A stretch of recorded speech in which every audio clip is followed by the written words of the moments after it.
ইমাম হাসেন হোসেন কান্দিয়া বলে,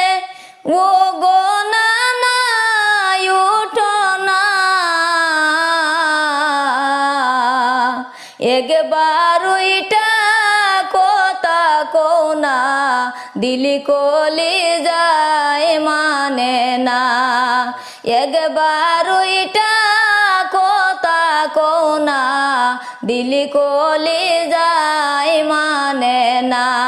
নানা তুমি কেমন কইরা বুইলা গেলা জানি না,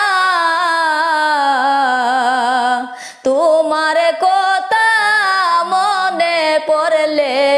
সইতে আমরা পারি না, তোমার কথা মনে পড়লে সইতে